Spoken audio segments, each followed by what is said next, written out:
Welcome to the BiggerPockets Money Podcast, show number 329, where we interview Amanda Wolfe, the she-wolf of Wall Street, and hear how she went from childhood poverty to adulthood wealth through conscientious money management. I didn't like the situation I was in, and I was like, I don't want to live a life like this. It has to be different.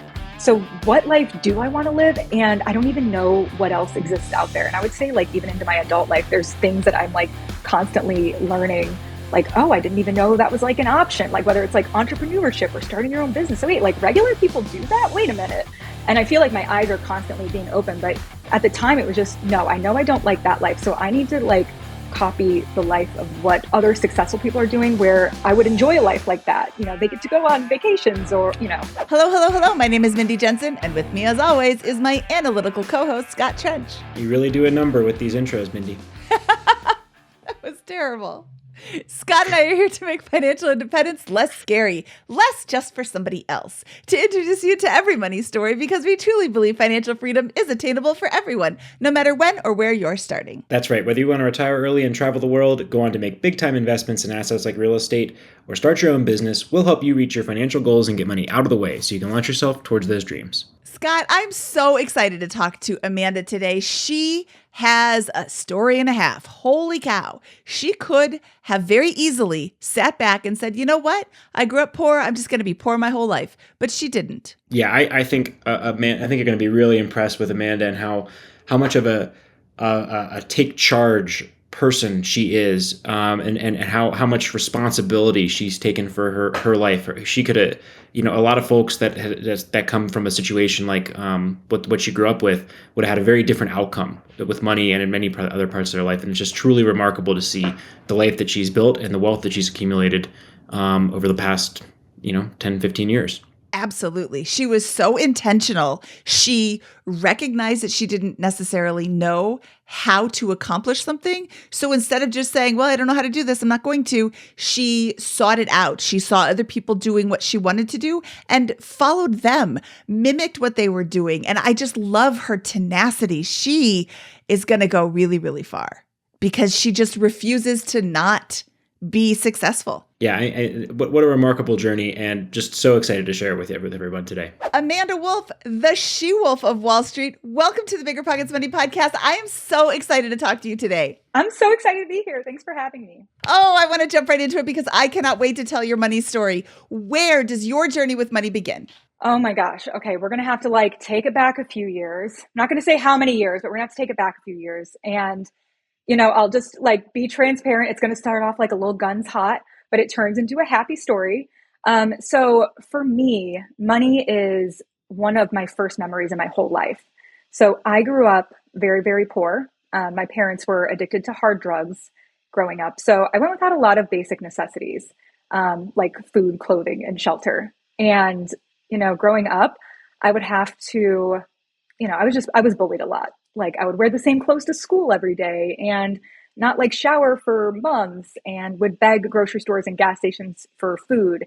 And I'm talking very poor. So as you can imagine, kids made fun of me, as kids do. And so, at the time I didn't totally realize what was different about my life versus theirs. I just knew something wasn't right. And when I would ask my mom for things like, well, can I get new clothes or can I get school supplies? Or why doesn't Santa come to our house? It was always, well, it's because we don't have money for those things. And so my 5-year-old, 6-year-old, 7-year-old brain, when I was very little, would be okay, well, I need to find a way to get money because it seems like the kids who have money have houses and beds and cool posters on their walls and have birthday parties, all the good stuff. And so I thought, okay, well, I just need to do really good in school because if I do a good if I do a good job in school, then I'll get a good job. And if I have a good job, then I'll have money for those things when I'm older. So literally my kindergarten brain, that was what it was, is I just need to do really good in school. And so that was always my goal is I'm going to get all A's. I'm going to be top of the class. I was going hard. And, I do that all through elementary school and it was not easy. I went to, oh my gosh, how many? I think 11 schools within 3 years. I mean, I hopped around a lot because we were moving all around. And so, but it was still I'm just going to jump, dive right in and do the best I can at school. Were you moving around the country or in one area, one region? I actually I lived in North Carolina up until I was 3 and then in Kentucky until 3rd grade. and then Kentucky to Illinois. And that's when really the chaotic moving started. My mom had me super young. She had me at age 16. So I think that like when she had me, obviously like I don't remember back in those days and I don't really have anybody to ask, but I think that she probably had a little bit of help probably from her parents at the time. And then, got into her young 20s and had this, like elementary school kid. So we were just moving all around. And I think, well, she was trying to live her version of her best life. But yeah, we were moving around Illinois a lot. And so, yeah, moving all around. And then I get to high school and I finally get my own apartment. And I'm like, grinding really hard, like working 3 jobs, trying to save as much money as I can for college, because remember, like education was always the goal, like starting from kindergarten. So I get to high school, I'm, trying to navigate the college application process and, get accepted to the University of Illinois, which was like the most joyous day ever. And I graduate from college with, $35,000 of student loans and some credit card debt and like a decent paying job. Like I didn't realize how much money I made until after my first year when I got my tax return. And I was like, wait, I made $77,000. Where did all of my money go? I have $35,000 of college loans still. Those haven't moved, even though I've been making payments. I still have this credit card debt. Like I made that. Where's all my money going? And that's like when I realized like, okay, wait, I thought I was just going to get educated and I was going to have money. And like, it seems like that's not how that works. So I have to learn about this stuff. So that's kind of like, the story of like what led me to like where I am now, but that's kind of like the progression of how it started early on. So going back to high school, were you paying rent on an apartment at this point in time? Yes. As of my, it was like towards the end of my junior year. Yes. I had a roommate. I was paying rent. So you were putting yourself through high school and then college on top of that. What was your kind of workload like during this period of time? Oh, it was a lot. I worked at Pizza Hut. I worked at Shopko, which is like a Kohl's type of store. And then an antique store for a little while. So, I mean, I was in Steak and Shake. I mean, I was like working lots of different serving jobs, just trying to like, because especially at that age, you could like usually only work so many hours at one place. So it's not like one place would give me more hours. So it was a matter of just like surviving. Like, I know that I have to get to this next stage, but like, I got to get through this first. Were you emancipated? Yes. Okay. At what age did you emancipate yourself? It wasn't technically until 17. So I did live with some other family members, after my mom, starting like towards the end of like middle school. So I lived with a couple and then I moved and then I lived with a couple more and then just nothing was like overly stable. So that is when I moved out. And let's hear about college. What was that like? You're working full time through college in addition to being a full time student? Yeah, I mean, close to full time. It was like 35 hours a week. And so I will say like, yeah, college for me, because I didn't have like nobody in my family went to college. So it was not like I didn't know what to do. So I actually had just like a couple of friends who were like decently well off in high school. And I just literally copied whatever they did. So they were like, oh, I'm studying for the ACT. And I'm like, well, how are you doing that? Well, my dad got me like a tutor. I'm like, well, I don't have money for that. So I'm just going to go online and see like what kind of tests they have. So I went to the school, like public computer was like, what kind of practice tests do they have for this ACT? I think I need to do pretty well on that for school. So I started like doing what I could for that, saved up money for the TI 89 calculator that you needed for it. And then I just like would follow what they did. Like, oh, I'm going to go on a college visit. I'd be like, can I go with you? She'd be like, yeah, sure. So I just kind of tagged along with friends when they went on college visits, basically just tried seeing like, what are other successful people doing? Like, I'm just going to kind of copy that. And that's how, otherwise I wouldn't have even known like where to go. That is truly remarkable. That is you're describing right now. Thanks. Having the presence of mind to do that at age 16, at age 17. Oh, I'm not sure what I'm supposed to do. So instead of just sitting back and saying, well, I don't know what to do, so I'm not going to do anything, I'm going to look at what other people are doing and I'm going to copy them. That's awesome. Yeah, I think like because I just knew so young that I didn't like the situation I was in. And I was like, I don't want to live a life like this. It has to be different.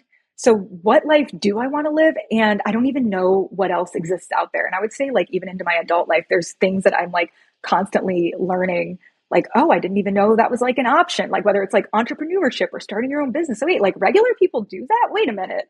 And I feel like my eyes are constantly being open. But at the time it was just, no, I know I don't like that life. So I need to like copy the life of what other successful people are doing, where I would enjoy a life like that. You know, they get to go on vacations or, whatever. And yeah, that's kind of, that's how I got through that. Wow. So you learn how to be self-sufficient and literally take care of yourself at 16, 17 years old, and including paying for all the necessities of life and going to school. Then you put yourself through college, working multiple jobs, and graduate, frankly, with only $35,000 in student loan debt from a pretty good school, a college with completely, like, essentially on your own. That is absolutely extraordinary. And then you're complaining because you're making too much money and you're spending it afterwards. Yeah. Yeah. What year did you graduate college? 2009. 2009. But I have to say that like you said something that I think that's really important as well, which is I only had $35,000 in loans, and that is because my freshman year of college, like if you live in the dorms, usually you have like what are they called, like the dorm leader or whatever, and it's like another college student who's like one grade older, and what are they called, the RA, the residence assistant, RA, that's what they are. Yeah, so I like got my student loan information back, and I saw all this money, and I was like, wait, I'm like taking out all this money. So I went and knocked on her door, and I was like, can you help me navigate student loans? And she was like, I don't even have student loans. So no, but my dad is a wealth management advisor, so let's call him. So we literally called him. He walked me through what subsidized loans were versus unsubsidized loans. He's like, you don't have to accept the unsubsidized loans. Take only the subsidized if you can, and just try to work part-time.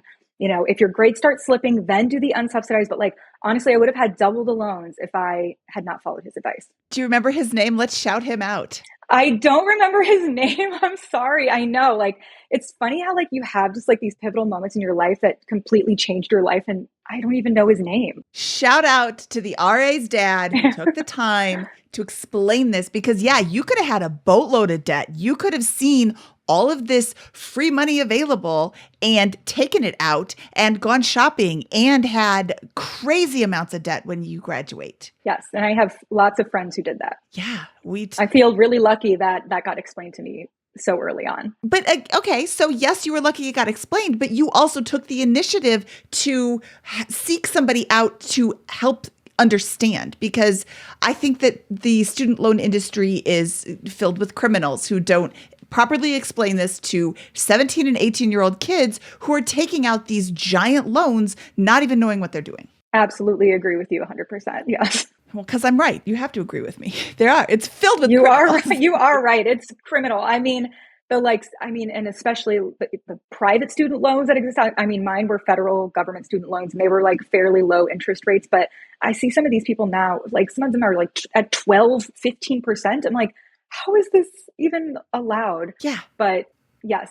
That is absurd. Agree with you 1,000 times over. Okay. And let's look at all of the things that are stacked against you. You graduated in 2009. I don't know if you know this, but there was a huge recession going on then. I did. I thought I was just a terrible interviewer. I was like, nobody wants to hire me. Nobody. Like, I paid $100 to have my resume written because I was like, I clearly don't know how to put a resume together. And $100 in college dollars is like $10,000, right? Mm-hmm. So I'm like, yeah, it was tough.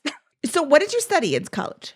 So I double majored in communications and Spanish. So I like really wanted to travel, and I'd always been like interested in learning another language. So like my favorite music is like bachata music. And so like I love just like all of that. So studied abroad in Spain for about 8 months. So I ended up double majoring in those two. So when you graduated when you graduated college, you went and got a job. Yes. Finally. How long did it take you to get that job? Oh my gosh. Okay. So I started in September, graduated in May, started in September. Okay. And even though that doesn't sound like very long, I will tell you, it felt like 3 years because I all of a sudden was like, okay, I mean, I don't have anywhere to live now because on campus, your apartments kind of end like right when the school year ends. So I had to go live.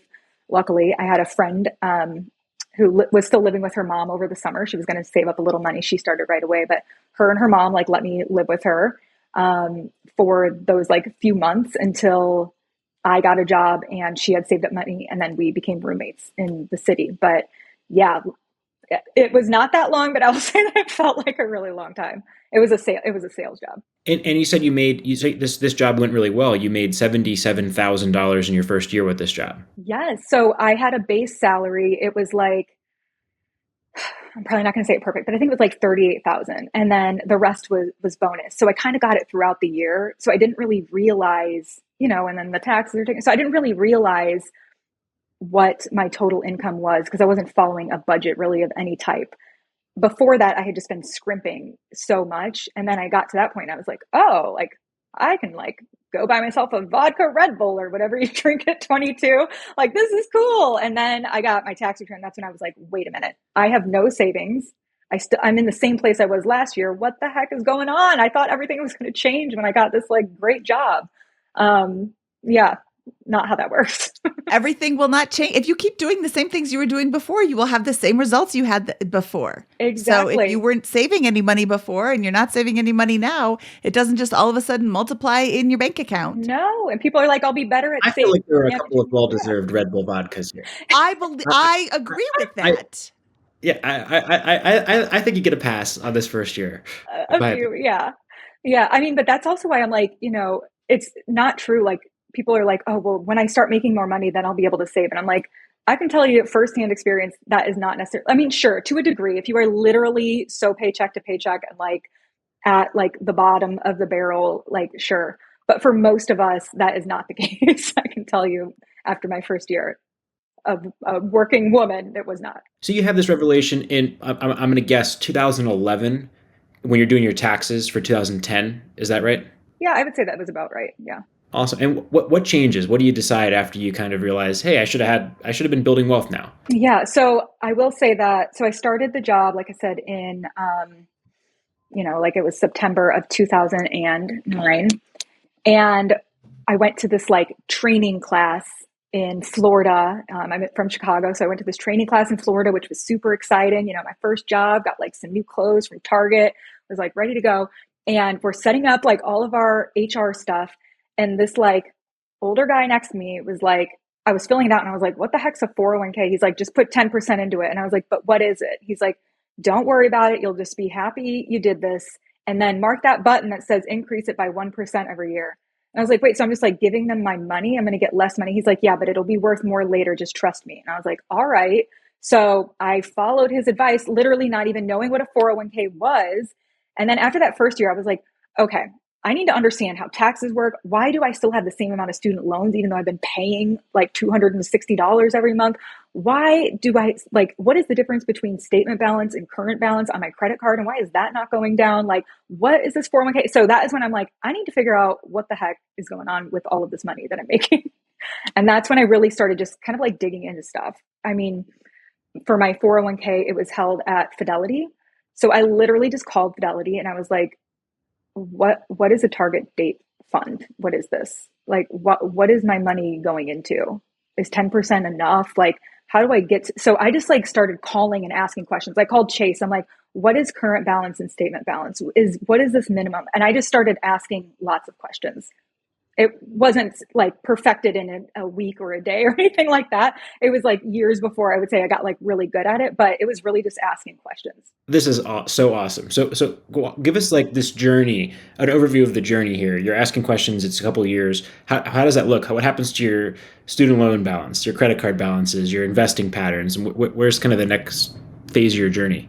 Yeah. So my first was like, okay, well, I think I should have some savings because what if I lose my job tomorrow? So then I worked on building up an emergency fund, which like, if you follow like any personal finance people, they'll say that's the number one, the first thing you should do. So for me, that was the first thing I did was like, I need to have some cash savings. And then I hid the bank account because I was also guilty of like constantly pulling out of my savings. I was like, I need to not even be able to see it. So when I called Chase one time, I was like, do you have any tips on how to not pull money out of your savings? Because I don't know what to do. She's like, oh, just hide it. And that worked for me. So that was a good job. So, I mean, it was little things like that over the years. And then, I decided to not aggressively pay down my student loans with my regular paycheck, but rather to use my bonuses because those were like above and beyond what my like regular paycheck was. So then I started using chunks of those, not the whole thing, but just chunks of it to start paying those down. They were low interest, but they were still giving me a lot of anxiety because, like I said, they were like $35,000. I'm like, that is so much money. I don't like owing that much money. So I started just taking chunks of money, paying those down over the years, but not like so aggressively that I didn't have any money to do anything else. And then I allowed myself to like still do some fun things like on this journey. Like I love traveling. Like I mentioned, I studied abroad. So I made sure that I still had money to like travel and go out with friends, but I actually made a budget for myself. So it was like, okay, I have this much to spend. Well, if I want like a new outfit for like girls' night sushi on Friday, then I can either do that or this thing. So I started just kind of, living within my means a little more, I would say. And then obviously as the years went on, I made more money. I started increasing my investment amount, paying down the loans a little faster, and leaving more room for fun as well. What would you say is kind of like the next milestone in your journey? Like you've just done this, you're making extraordinary little wins in all these different areas. But like, what does this picture look like in 2014, for example, or 2015? What does the picture look like in 2000? Oh, you mean like from back then? So yeah, I would say for me, my like biggest personal hurdle has always been my money mindset. Growing up like super poor, you just don't forget what it's like to not have like enough food or a shower. So money has always been a constant source of anxiety for me. Like I'm afraid that I'm just going to lose all my money one day and not have anything. So I would say that I got better, like how I mentioned, I started like traveling a little bit more and like being okay spending some of my money. I got to a point where I went too all out that first year. Then I went to a point where I like halted everything and was like, oh my gosh, I need to save everything. But then I didn't have any fun. I didn't like that either. And then I got to a point where I would say I was able to balance it a little bit more and be like, okay, wait, no, I'm doing okay. I'm tracking all right. Like, my student loans are in a really good place. Like when I Google, it seems like I'm doing okay. And really just allowed myself to, like I said, live life a little bit while still saving and investing. I think that's really important. I think people get on this path and they're like, I am going to all out pay down my debt and not have any fun. And I don't think they think about it as not having any fun. I think they think of it as I have $35,000 in student loan debts. I'm going to throw every single dime I have at that because I don't want this debt anymore. And in the grand scheme of life, if it takes you an extra year or two to pay off your student loans and you have a more enjoyable life while you're doing it, that's going to make you want to continue. Like all of these people that are on, this debt pay down journey and they don't see any progress or they're just miserable every minute of the day because they're not having any enjoyment in their life at all. It's going to make it so much easier to be like, you know what, forget it. I'm just always going to have debt and that's just going to be a part of my life. Absolutely. And I will say like going back, like knowing what I know now, if I were to go back, I would not have rushed to pay off those student loans. I would have like worked on the money mindset first because honestly, they were all below like 4.5%. They were all really low. I think like a couple were 4.5. Some of them were literally 2%. So for me, I would have prioritized investing that extra money and probably just made my minimum payments for longer rather than throwing chunks of money. I wish I would have thrown extra chunks of money into like a brokerage account or worked to max out my 401k more. So I'm happy I did what I did, but I would say if going back, I am not the person who is ever going to say like every single person needs to be debt free. I think if you have a low interest rate, like your money can work harder for you. That's what the wealthiest people do. Most of them use debt as leverage for other things, right? So even like, financing a car, like people are like, you financed your car? Like, I'm like, yeah, I have like, I don't know, $2,000 left on it. Well, why don't you just pay that off? Why would I? It's a 1.9% interest rate. Like I'm just making my monthly payments and living my life over here. So for me, I probably would have not done that now, but at the time it's what I needed. And so it made sense. So when did you pay off your student loan debt? I like remember exactly where I was sitting. I expected confetti to explode out of my computer and it did not. But what year was that? I was 26. So 9 years ago. Oh, I just did the age thing, but yeah, 9 years, 9 years ago. Awesome. So what year is it? Yeah. Whatever year today minus 9 years. So in 2013, what did your situation look like? You had all your student loans paid off? Is your credit card paid off? You have $2,000 on your car loan at that point in time, or? Yeah. So the credit cards were paid off. I had done a good job of not racking up debt because now I understood how those worked. The student loans were paid off. But it was the first year that I lost all my roommates. They all got like engaged and married and didn't want to live with me anymore. So I got my own place, which was significantly more expensive. So it was nice to get rid of that monthly payment to put toward that because my cost of living had increased. But I had like a really sweet apartment. I did the thing for like 2 years where I had like the, floor to ceiling windows. And I was like, you know what? I'm just going to soak up every day. I sat in that apartment more than I probably have anywhere else, just enjoying what I had. So, And that's in Chicago with a nice view. yes. Yeah. And what's going on with your career during this time period? Yeah. So, I worked at the same, this is also for anybody listening, my biggest financial mistake I've ever made. People have asked that before. I'm about to tell you right now. It is staying at the same company for way too long. So I stayed at my last company for 12 years, which I think there's a fine line between job hopping and overstaying. You're welcome. And even though I moved positions a bunch of times in the company, I absolutely was just so underpaid that I started getting very salty and just wasn't a great situation. And like I said, I was moving jobs within the company. And so that was like all good and keeping my like interest, if you will. But I was so afraid to leave a stable job because I was like, well, I know everybody, it's remote. That's great. Like, I mean, this pays better than no pay. And it kind of comes back to that scarcity mindset and just the need for stability. I knew enough people that if anything ever happened to a role, I'd easily be able to find another one. And then finally it got to a point where I'm like, I have enough saved. If I were to lose my job, that would suck for sure. But like, I have got to go for something more. And so I actually only just left that company of 12 years back in September of last year for a new company in a tech job. So it was for anybody who's like been sitting at your company, for a traditional corporate job, I would say, I know that it's different if you're like in healthcare or a teacher or something like that. But in a corporate job, if you've been there for like more than 5 years, it's probably time to like at least explore. Could you give us an idea about the percentage change in income you got from changing jobs? Double. Wow. 100%. Perfect. Like, yeah, way more. That's unbelievable.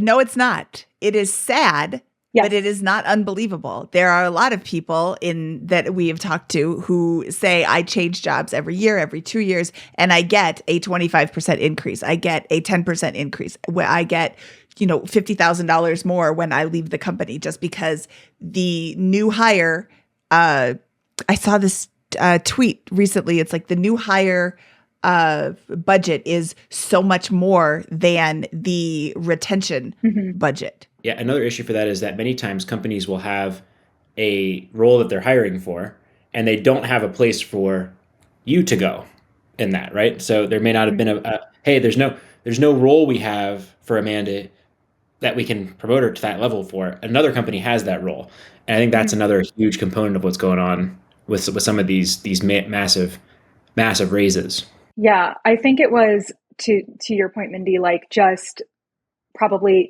being in that like 3 to 7% pay increase every year and like just needing to get out of that rut.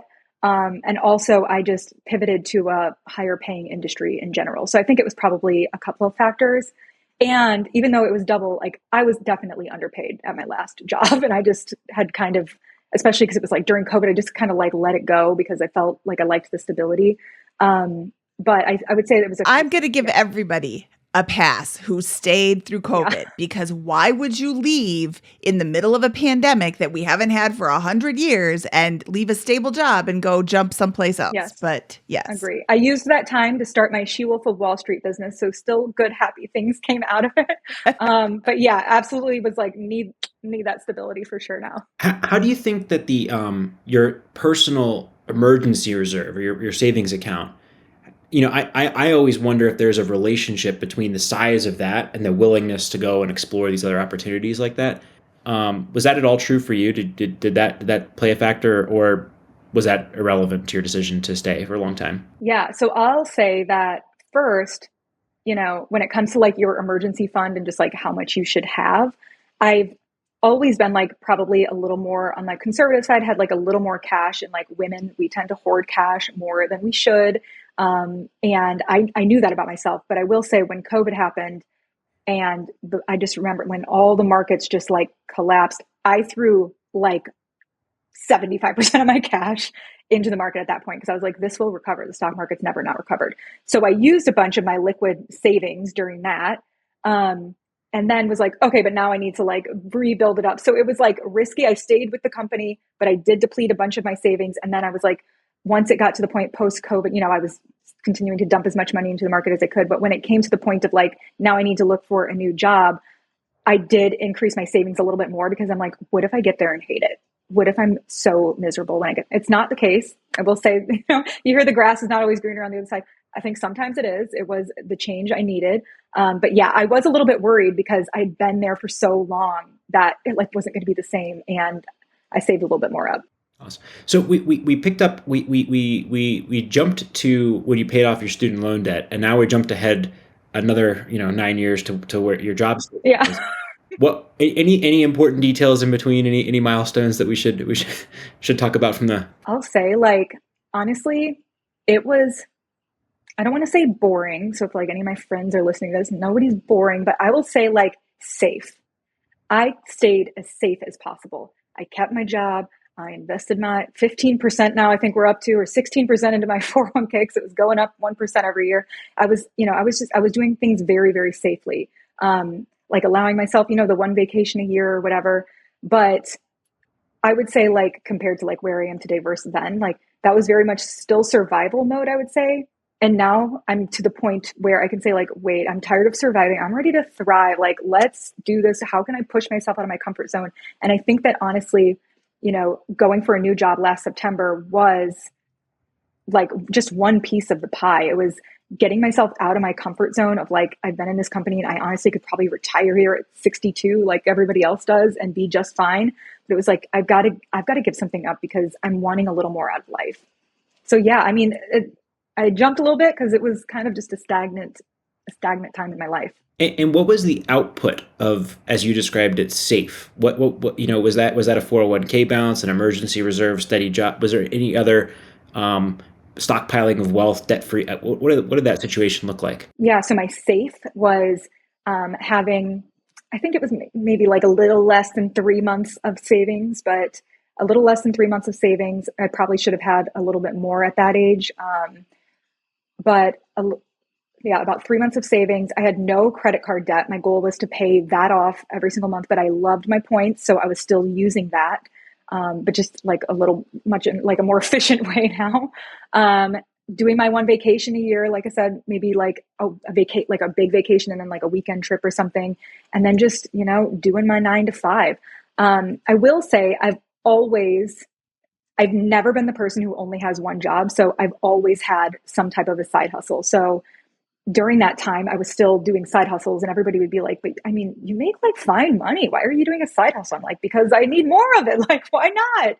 So whether it was, I drove for Lyft for about 3 years. So during that time when I was by myself, when I didn't have roommates, I would like drive for Lyft on Fridays before like I went out, or like Saturday mornings if I wasn't doing anything, or Sunday. So I would drive on the weekends, or if there was like a Chicago Bears game on a Monday night, like after work, I would rush and do like 3 rides and make like a couple $100.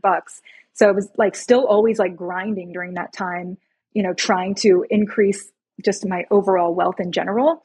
But yeah, I did like a bunch of side jobs like that, whether it was that or selling stuff on Poshmark or thrifting.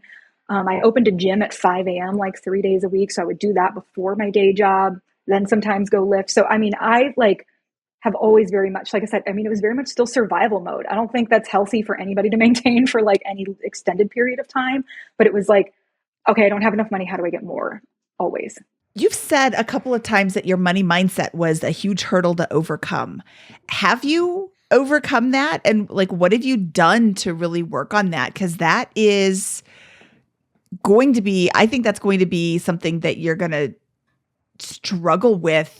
Like, and it maybe not struggle, but it's always going to be in the back of your mind. Like, oh no, what if? Absolutely. Like, I will say that, and I think everybody has like their own money mindset, whether it's like they lived in too much of abundance or too much like a scarcity mindset.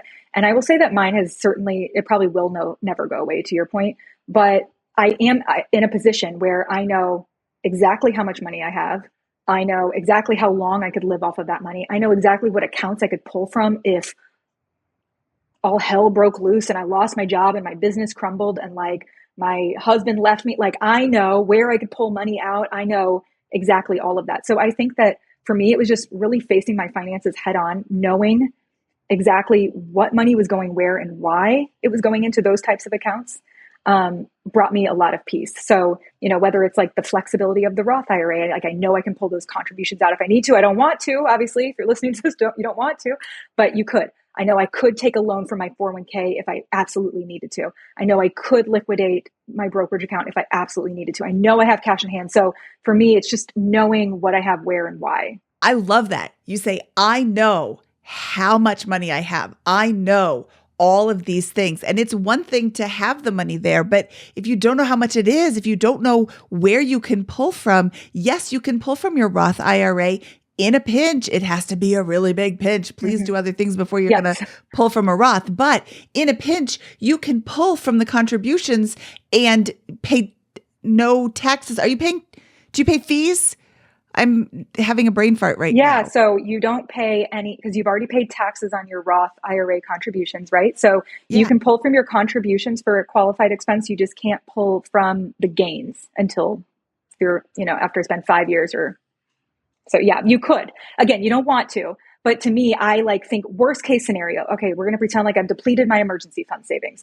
We're going to pretend like no job is on the horizon. We're going to pretend like the brokerage account is now gone. Now what? Now we can pretend like the contributions to the Roth IRA are gone. Okay, now we can take. So it's almost like my crisis plan. Hopefully none of those things will ever happen, but it does make me feel better because I'm like, okay, no, that's probably not going to happen. But if it did, I'd be able to live, for a very long time. At this point in my life, I could not save any more money and I could still retire at traditional retirement age. I don't have enough money to stop working forever and not make any more money, but I would be okay. So I think for me, that is kind of how I get through the the mindset of oh my gosh, but everything's going to crumble. Well, if it did, what would you do? And I think it's just walking yourself through those steps. That's a really good exercise. Take the accounts that you have and prioritize them.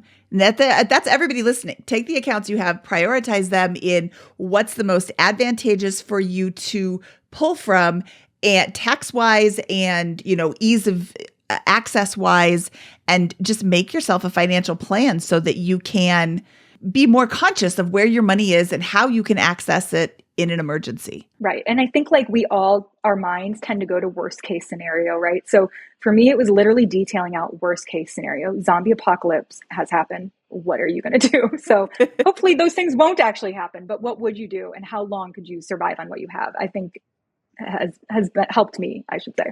So this a transition in the way you think about money, moving, you kind of articulate this as moving away from a scarcity mindset to something that's more around abundance, happened, it sounds like, in the past year in particular. And could you walk us through that? And could you also maybe walk us through what's going on with the social media empire that you began constructing around this time as well? Yeah. Well, thank you. Empire, that's the goal for sure.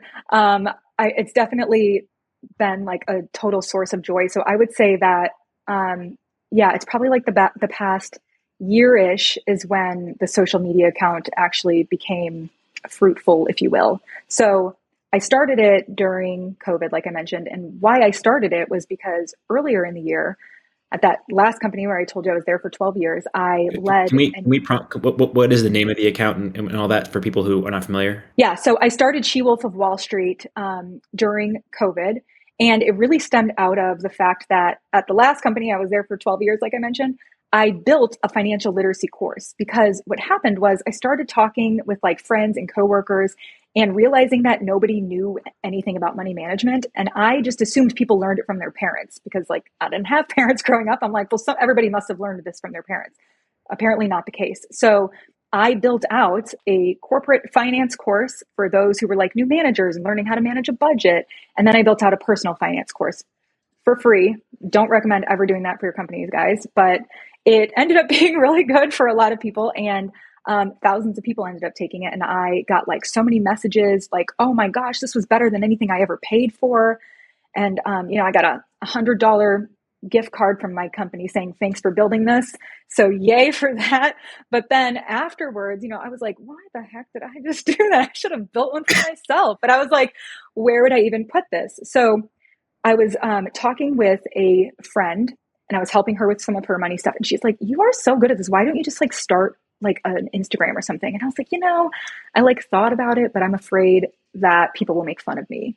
And she goes, well, who do you think is going to make fun of you? And I was like, I don't know, my friends. And she's like, well, then they're not your friends. Friends don't make fun of each other for that. Like, give me your phone. What name did you have in mind? And I was like, well, my name is Amanda Wolfe with an E on the end. And I was like, so I always kind of thought like Wolfe of Wall Street would be cool. Like, I feel like personal finance is so geared toward men. This would call out that like, we got a lady here. Let's talk money. And she's like, oh my gosh, it's available. Like, yes, you're going to learn how to do this. I'm like, I don't even know how to like make a post. Like, I'm not a social media guru or anything. And, it was at that point, I'm like, okay, well, I just did this whole course. Like, I kind of know how things are laid out. Like, I'm just going to start posting stuff. And I started posting stuff. And I would say that, I started it in, I think it was like August of 2020 through December of 2020. I just kind of took it casually. And then in January of like the new year, you got your New Year's Eve resolution. And I was like, I'm going to work harder on that Instagram account. So I had about 2,000 followers last January. And that's when I was like, okay, I'm going to like find out, what do people feel like they need to learn about? What are they like interested in? So that's when I really started becoming a little more strategic with the account and trying to put out like some better content, if you will, that just resonated a little bit better. And then did that for like a year.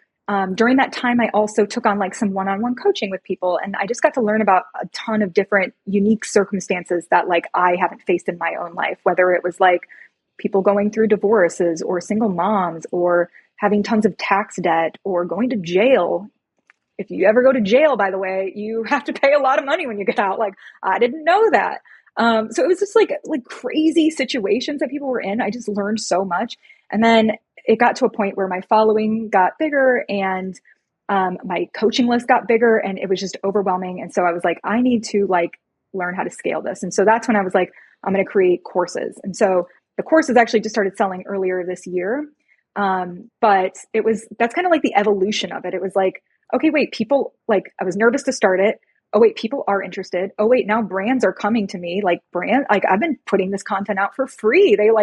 I've already been talking about them. They want to pay me to put something up. Like, that's really cool.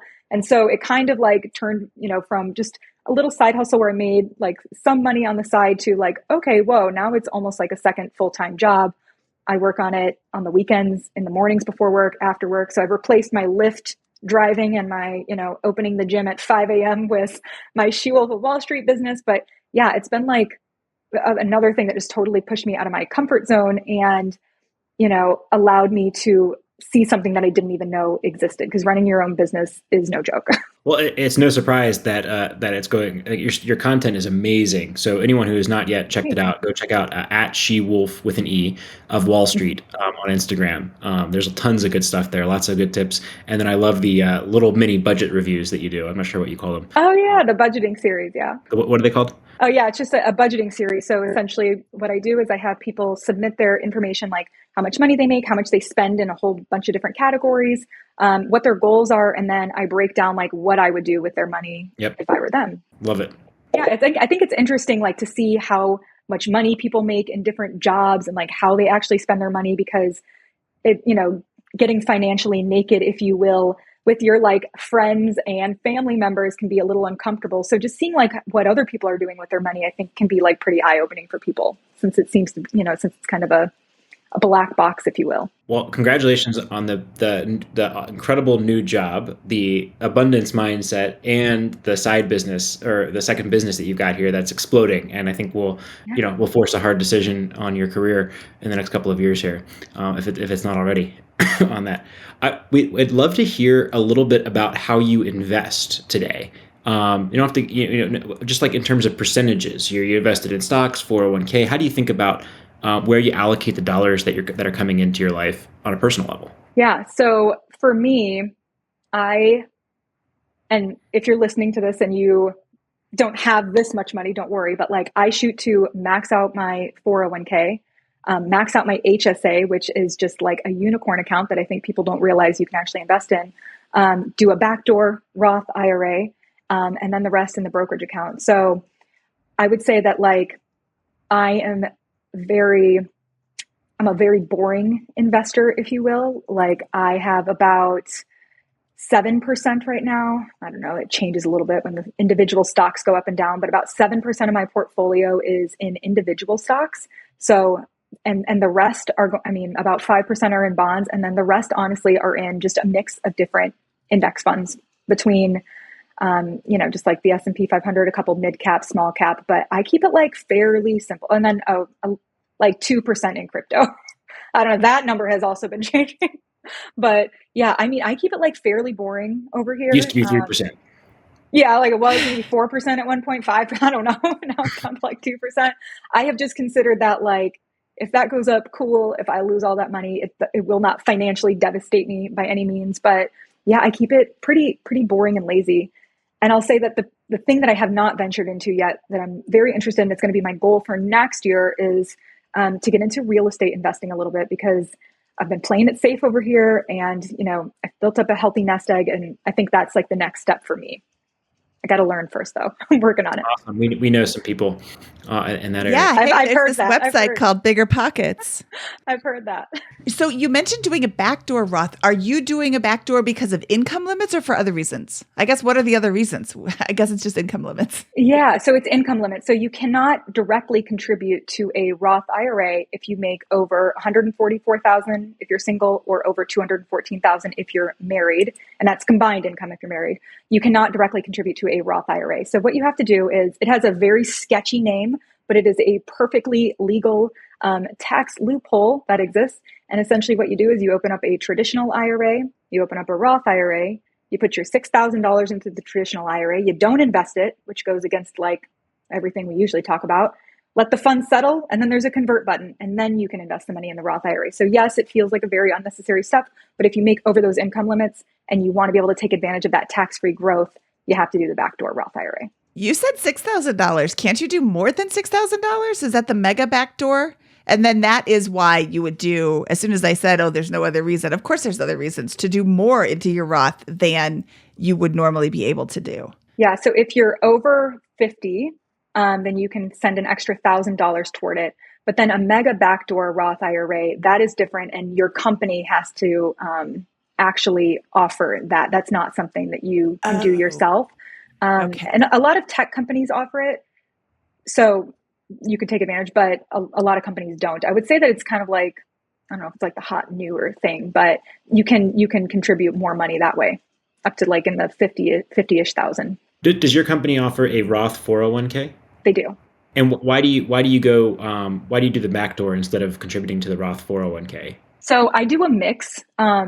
And again, that's why I said, if you don't have enough money to max out your 401k and do your Roth IRA and the HSA, I do have like an order of operations that I would prefer. But if you have the money, then I would say do it all. What's that order of operations that you prefer? And then yeah.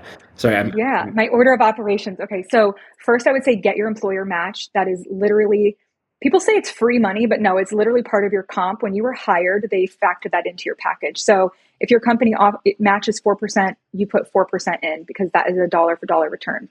So that is first. My second would be to do the HSA. So that's $37.50, I believe, if you're single, but you do have to be on a high deductible healthcare plan. And without like going into like 100 different details, an HSA is different than like an FSA. So an HSA stays with you forever. But you do have to be on that high deductible healthcare plan, and you can actually invest that money. So that's second. And then next would be to max out the Roth IRA, so you can get that, tax-free growth. And then I would go back to your 401k and or brokerage. So I would say that if you don't then have enough money to max out your 401k to leave some money for a brokerage account, I personally like to have a little bit of money in a brokerage account, especially if you're like 20s, 30s, 40s, because you have like a lot of life ahead of you still, and you don't know how things will change for you.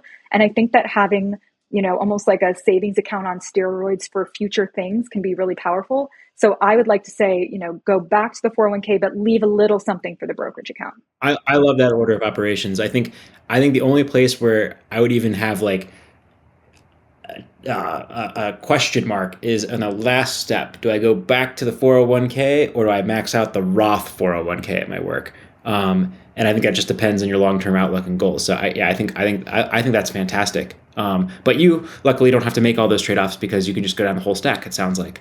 Yeah, I mean, but I haven't always been able to go down the whole stack, right? So when I haven't been able to, that's when I've made those decisions. And as far as like the Roth 401k versus traditional, nobody has a crystal ball and like knows what things are going to look like in the future. So, even though I'm like in like one of the highest like income tax brackets, like I still put some into the Roth 401k just because I like getting some of that tax-free growth. I am going to give you another thing to look at when Wolfe of Wall Street starts generating income and you don't have any full-time employees, the self-directed solo 401k, because then you can put in even more money. I think Choose FI is coming out with a book about the 401k, the solo 401k, and that is a super fun account, but you can't have full-time employees other than your spouse. Don't worry. Things get better when you have employees, though. You have more fun games from a retirement planning perspective. There's all sorts of things you could do with pensions and profit shares and all that kind of good stuff. Yeah, no, that will be like an exciting day for sure. I mean, even, to this point, like I've been because like I said, entrepreneurship and owning my own business is like still very much new territory for me. People are like, come out with like a course for entrepreneurship. I'm like, I'm still learning a little bit. Like, give me a minute, because I get that it is confusing. Whether even if you're like an esthetician and you own your own business, like there's so many things that like, and so many people out there who own their own business that it can get complicated. But to your point, there's also like really powerful accounts out there that exist that can help you just completely catapult your wealth. But you got to know about them. You got to know what to do. And I also think like hiring a great accountant is one of those things that costs you money, but like makes you richer because they know all those like tax rules and they know how to like, make your money work best for you, especially in like some complicated situations like that. But yes, I've already been actively working with my accountant on like how I can best like protect as much of this income as possible. Yeah, the accountant's really great, and then the fee-only financial planner can help a lot in these spaces. So if you're ever thinking about setting one of these up, I would recommend strongly not working with a commissioned financial. You will have to have a financial planner most likely to set up the plan, and if you get a commissioned one, they're going to set up one that is great for their income. If you get a fee-only person, they're going to help you with a lot of the nuance, because there's so many trade-offs to make when you're setting up these self-directed plans, and when you have employees, it gets even more complex. Yeah, and fees are a thing I watch out for because I know just how much that can like eat into your wealth over time. So those will definitely be questions I'm asking. Yes, and you can find a great fee-only financial planner at the xyplanningnetwork.com. Okay, so in terms of your total net worth, how is your portfolio split up in terms of retirement accounts versus after tax, like brokerage, non-retirement accounts? Yeah, so I will say that it is around a 60-40 split right now because I only started aggressively investing in a brokerage account, within the last like 5 years or so. So this whole time I've been really consistent with the retirement accounts, which is like great, of course, right? I've been preparing for my future, but I didn't really start investing that much in brokerage accounts until the last 5-ish years because I quite simply didn't have the extra money, didn't totally know what I was doing, was still like living within that like, ooh, like scarcity mindset. Like, is this the right thing to do? And then I realized later on, if you're one of those people who also have not opened a brokerage account, it's just a different type of account. You're buying the same thing. So like, I think once I realized that, I was like, wait a minute, why have I been doing this? So you're not alone. We talk to a lot of people whose almost entire net worth is in their pre-tax retirement accounts. And we talk to people who are on the path to financial independence and retiring early. And, your traditional retirement is part of your early retirement and you need to fund that, but you also need to fund your early retirement if that's your goal. So I love that you have money in your brokerage account now. Absolutely. And that's what I was saying like earlier. Like, I think it's so important to have some money in a brokerage account, even if you don't know if you're going to retire early, because like, you don't know what you don't know. You don't know what's going to happen in 5 or 10 or even 15 years. So having like some money like that is good. And then of course you can always do a Roth conversion ladder, which is like something that hopefully I'll be able to implement in my life, just to be able to access some of those retirement funds a little bit earlier without the fees as well. Okay. And in terms of your monthly spending, how much cash do you keep on hand and where do you keep it? Yeah. So I personally have my accounts set up like this. So I have 2 checking accounts, one regular savings account and a high yield savings account. So my 2 checking accounts, in one checking account, I have all of my like necessities. And it's been set up like this for so long that it's now just kind of like on autopilot, but my necessities. So it's going to be anything that automatically comes out or is like a bill, which most of them are, right? So it's going to be my housing, my car payment, I buy dog food like automatically twice a month. That comes out. So anything that's pretty much automated and I know exactly how much it is comes out of this account 1. And then account 2 is my spending money. So I have already paid myself first. If you've heard that term before, I've already paid myself first at this point. So I have money from every paycheck automatically go to like all of my different accounts. And then I have my money split into checking account 1 of necessities, checking account 2, things I'm swiping. So that way, even though I'm using my credit card throughout the month, I know that like before my next paycheck, if I have, spent $2,000 on this credit card, I know that I should have $2,000 in that account too. And if I don't, then that means I'm overspending on my credit card because account 1 is for all the bills. So this is my spending money. So it's kind of like a no budget, if you will, so that I don't have to like neurotically track going out to eat versus shopping. It's just like I get $2,000 to spend on whatever because the bills are taken care of. So that is how I have those 2. Then for my like just regular savings account, I have about like 1 month of expenses in there, just in cash, just in case I did overspend or I suddenly need to take some cash out. And then the rest of my savings, not investments, but my savings is in a high yield savings account. So this is going to be my like additional, I have about 4 additional months of living expenses in a fund, so my emergency fund. Then I have like some other things. So, well, I just got married at the end of June. So I did have like a nice fat wedding account, but that's been depleted, but it was worth it.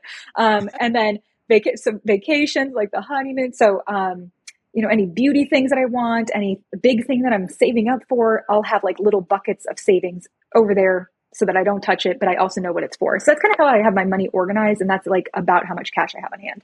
So I know that like, if I ever have, I'm not adding anything to my emergency fund at this point, but if something happened and I needed to pull from it, I would add to it. Otherwise, all my extra cash gets invested. So, I mentioned my like spending account, like that checking account too, where all of my spending money comes out of it. So if I didn't spend that much that month and I only spent, in this example, 1,000 of the 2,000, and now my next paycheck comes, well, I know I have extra money in that account and I can just invest it, or I can add it toward another savings goal if I'm saving up for like, I don't know, a Chanel purse or like just something that like I really want or whatever it's going to be.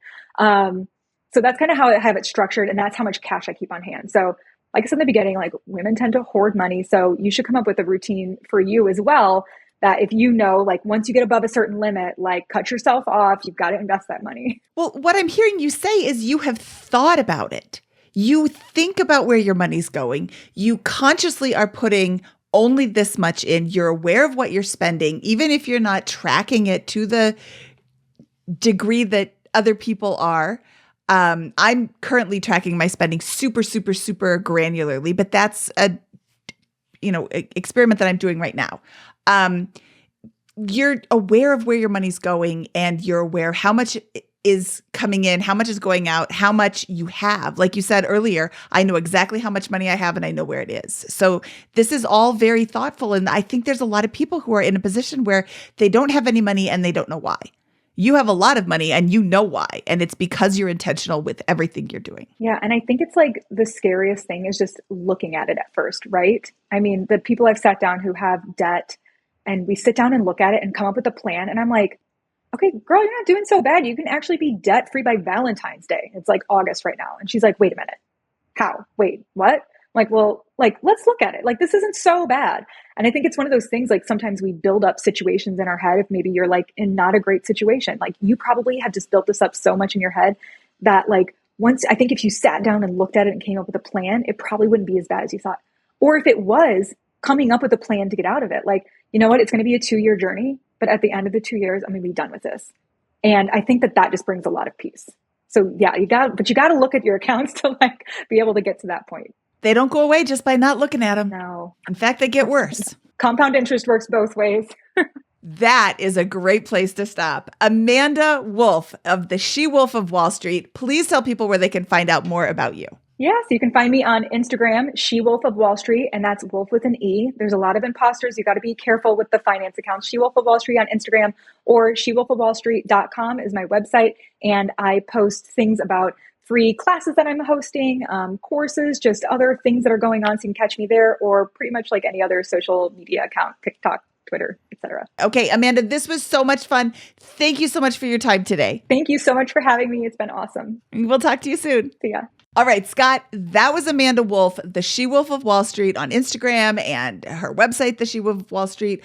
I love her so much. Holy cow, her story is incredible. Yeah, absolutely. I mean, from childhood poverty to emancipation to taking care of to paying her way through high school and life, to paying her way through college, bothering to find out about the ins and outs of personal finance. By the way, I thought the only part of the episode where I would even use the word naive for a second was when she thought that most kids got taught about money by their parents growing up.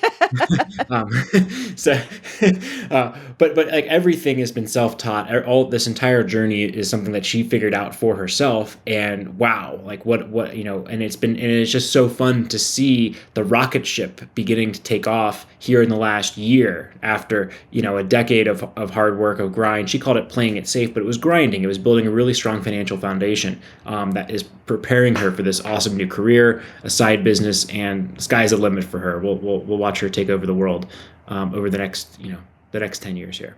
Scott, I think my favorite part of her story is when she said, I realized at the end of my first year that I had made all this money, but I didn't have anything to show for it. So I looked at like my bank statement and my credit card statement and all of these things, and I didn't understand what this stuff meant. So I called up the companies and I asked them questions. Who does that? I love that she wasn't embarrassed to ask the questions. If you want to know the answer to a question, ask the question, and don't ask somebody who isn't going to be able to give you the answer. Call up Chase, call up Fidelity, call up whoever and say, I don't understand this. Explain it to me. And if they can't do it, say, give me somebody else who can.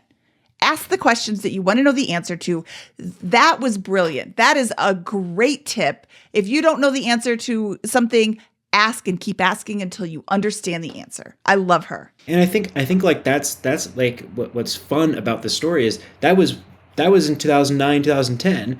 And that's not like a long time ago, but it's right before all these blogs and forums popped up around financial independence with that. And so, like that mentality, I think it was harder to get those types of answers. Now, if you have those questions, yes, like Mindy said, call or post it to the Facebook group or post it to the forums, and you'll get answers to those questions. So it's really easy to do that, and you're just giving yourself a huge disadvantage by not asking these things about how to find it. And then someone just points you that one link. Oh, now I'm ready to go. Now I found the rabbit hole and can go down it. It's so hard to get that entry point into this stuff if you don't have someone just pointing in the right direction, helping you out. Absolutely. Oh, I love her story so much. And I love, like I said in the beginning, I love her tenacity. She is going to go so far. Yeah, and we shouted out the RA's dad who helped her with their student loan debt. But how about a big shout out to all of the support reps from Fidelity and these other the bank that told her to hide her bank account. I mean, these are huge tips